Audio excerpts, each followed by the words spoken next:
Good morning. আচ্ছা, আগের দিন সাবজেক্ট অফ এগ্রিমেন্ট করিয়েছিলাম, সবাই পড়েছিস ঠিকঠাক করে? ঠিক আছে, ওইটার আরো 5টা নিয়ম পরে দেব। আগে একটু দেখলাম যে অনেকের ভার্বে অসুবিধা হচ্ছে, তাই তো? কার কার ভার্বে অসুবিধা হচ্ছিল? এই তো আমার। ঠিক আছে, তো সেই জন্যই আজকে ভার্বের উপরে একটা ক্লাস নিয়ে এসেছি। প্রথমত ভার্ব আমাদের ছোটবেলায় আমরা যেভাবে শিখেছি ভার্ব, ওই শেখাটাতে আমাদের একটু ভুল আছে। আমরা শুধু ভার্ব মানে কি জানতাম? কোনো কিছু, কোনো কাজ করা। কিন্তু আদৌ কি তাই? শুধু কি কাজ করা বললেই ভার্ব হয়? আমরা এখন দেখছি যে কোথাও আমি দেখছি যে আই হ্যাভ এ ডল, মানে কি আমার একটা পুতুল আছে, তাহলে ওইটা কি কোনো কাজ করা বোঝালো? না, কাজ করা বোঝাচ্ছে না। তো সেই জন্যই আমি আজকে 3টে পার্টে লিখে নিয়েছি। আমি বলছি তোমাদের যদি কোনো কোশ্চেন থাকে ওদের সবার, তাহলে জিজ্ঞাসা করবি কিন্তু অবশ্যই। প্রথমে হচ্ছে বি ভার্ব। বি ভার্ব মানে কি? যখন কোনো কিছু হওয়া বোঝাবে, যখন কোনো কিছু হওয়া বোঝায়। যেমন উদাহরণস্বরূপ কি বলতে পারি? I am a girl. এখানে যে অ্যামটা, যে ভার্বটা, এটার মাধ্যমে কি বোঝাচ্ছে? কোনো কিছু হওয়া বোঝাচ্ছে। এইবার এটা প্রেজেন্ট টেন্সে আছে, টেন্সও পরে করাবো। এখন জাস্ট ভার্বের একটা ওভারভিউ নিয়ে নে, টেন্সও পড়াবো, সেখানে কোন টেন্সের ক্ষেত্রে কোন বি ভার্ব আমরা ব্যবহার করব সেটাও বলে দেবো, ঠিক আছে? তাহলে প্রথমে আমি এটা প্রেজেন্ট টেন্সের জন্য কি ব্যবহার করছি? অ্যাম ব্যবহার করছি। আরো বিষয় আছে, আমি শুধু ভার্বের একটা ওভারভিউ দিচ্ছি যে সিঙ্গুলার হলে কি ভার্ব হবে, প্লুরাল হলে সাবজেক্ট অনুযায়ী ভার্ব হবে, ওটা সাবজেক্ট অফ এগ্রিমেন্টে সাইমালটেনিয়াসলি চলবে ওইটাও। এইবার অ্যাম, এটা যদি পাস্টে হতো তাহলে কি হয়ে যেত? I was. এবার আই এর জায়গায় আমি যদি ইউ ব্যবহার করি সেক্ষেত্রে কি হয়? আর অথবা ওয়্যার। তাহলে আমি যদি একটা রাফ একটা মানে ভিউ নিয়ে নিই যে বি ভার্বের মধ্যে কি কি ভার্ব আসতে পারে, তাহলে থাকে হচ্ছে অ্যাম, ইজ, আর এটা প্রেজেন্টের ক্ষেত্রে। পাস্টের ক্ষেত্রে হয় ওয়াজ আর ওয়্যার। ফিউচারের ক্ষেত্রে দুটো আছে, শ্যাল আর উইল। ক্লিয়ার এইটুকু? এটুকুর মধ্যে কারো কোনো কোশ্চেন আছে? না। ক্লিয়ার তো? তাহলে পরের সেকশনে আসবে। ঠিক আছে, তাহলে বি ভার্ব তো বোঝা গেল। এবার হ্যাজ হ্যাভ। হ্যাজ বা হ্যাভ মানে কি? কোনো কিছু থাকা বা আছে বোঝাচ্ছে, সেটার জন্য আমরা কি ব্যবহার করি? হ্যাজ বা হ্যাভ ব্যবহার করি, ঠিক আছে?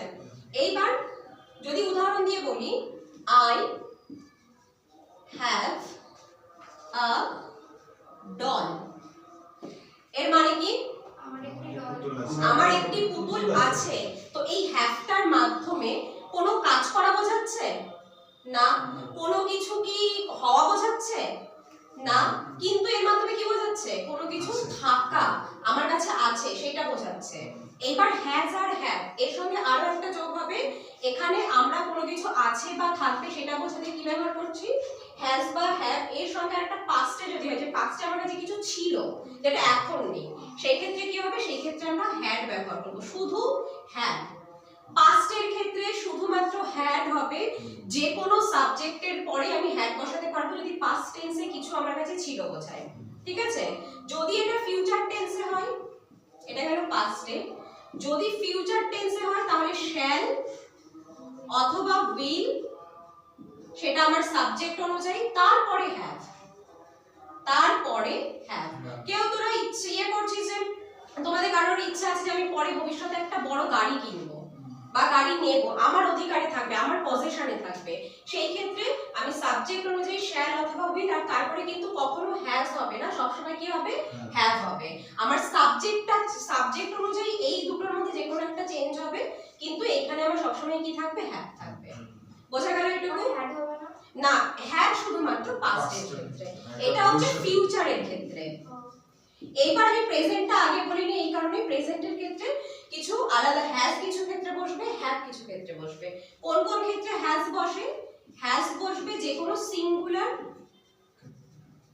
কোনো সিঙ্গুলার সাবজেক্টের ক্ষেত্রে আমি কি বসাবো? হ্যাজ বসাবো।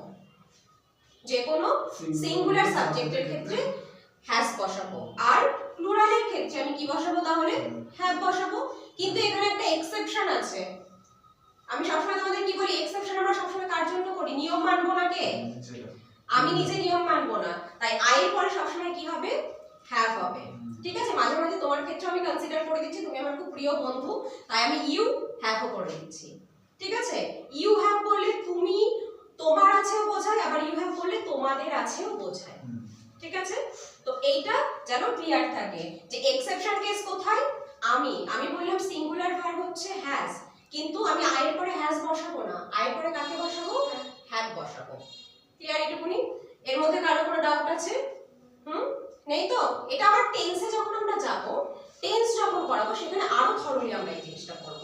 এখন জাস্ট সাবজেক্ট ভার্ব এগ্রিমেন্টের ক্ষেত্রে কারো দেখছি যে কোনটা সিঙ্গুলার ভার্ব, কোনটা বি ভার্ব হওয়া উচিত, কোনটা হচ্ছে আমার অ্যাকশন ভার্ব অনুযায়ী বসবে, সেখানে অনেকের অসুবিধা হচ্ছে। সেই জন্য জাস্ট ছোট্ট একটা ক্লাস আমি এটার উপরে দিচ্ছি আজকে। এরপরে অ্যাকশন ভার্ব, এটাই হচ্ছে আমার মোস্ট ওয়াইডার পার্ট, এর কোনো লিমিটেশন নেই। এখানে যেমন যে কটা বলেছি তার বাইরে আর কিছু নেই, কিন্তু অ্যাকশন ভার্ব হচ্ছে আনলিমিটেড, যে কোনো কাজ করা। কারণ এখানে কি বোঝাচ্ছে, কোনো কিছু করা বোঝাচ্ছে। অ্যাকশন ভার্বকে এই জন্য আরেকটা কি ভার্ব নামে রাখা হয়, ডু ভার্বও বলা হয়। যেমন এটা কি, এটা হচ্ছে করা, আমরা ছোটবেলায় যেটা শিখে এসেছি যে কোনো কিছু করা বোঝালে ভার্ব হয়, এটাই হচ্ছে সেইটা। এর হচ্ছে রেঞ্জ কিন্তু অনেক বড়। এখানে ডু ডুইং একই, করছি করা, এটা যেমন টেন্স করাবো না, কোথায় আইএনজি হবে, কোথায় হচ্ছে আমাকে মানে আইএনজি বা এমএস সেটা তখন আমরা টেন্সে শিখবো। এটা জাস্ট হালকা, এটা আমাকে সাপোর্ট করবে এখন সাবজেক্ট ভার্ব এগ্রিমেন্টের জন্য, কারণ টেন্সের পার্টটা কিন্তু অনেক বড়। টেন্স পর্যন্ত আমার এখন মূল লক্ষ্য হচ্ছে তোমাদের সামনে এমটিএস আছে, জিডি আছে, যাতে সেটাকে আমি একটা কভার আপ করে দিতে পারি। এইটুকুনি আমার সিলেবাসে আরো রয়েছে, কিন্তু এইগুলো বললে মোটামুটি একটা যাতে প্রিলিটা কোয়ালিফাই হয়ে যায় সেই রকম একটা স্কোরে তোমরা থাকতে পারবে। ঠিক আছে, তাহলে ডু ভার্ব বা অ্যাকশন ভার্ব কি, যেমন আমি ছবি আঁকছি, ড্র, আমি ভাত খাচ্ছি, ইট, তারপরে নিজেরা দেখি বলো একটা একটা করে, আমি সাঁতার কাটছি, সাঁতার কাটছি মানে কি, সুইম, তারপর play, play, good, walk, work, work সব এর মধ্যে আসবে। ঠিক আছে, এইবার এইটুকুনি একবার দেখে নাও, কোনো ডাউট যদি কিছু থাকে এই রিলেটেড আমি বলে দিচ্ছি। আর এর সঙ্গে কোথায় আইএনজি যোগ হয়, কোথায় বি ভার্ব কখন অক্সিলারি ভার্ব হিসেবে বা হেল্পিং ভার্ব হিসেবে ব্যবহৃত হবে, সেইটা আমি পরের দিন করাবো। একদিনে সব করতে গেলে ভুলিয়ে যাবে। আগে এইটুকুনি তোমরা দেখে নাও, কোনো ডাউট আছে কিনা তা আমাকে বলো।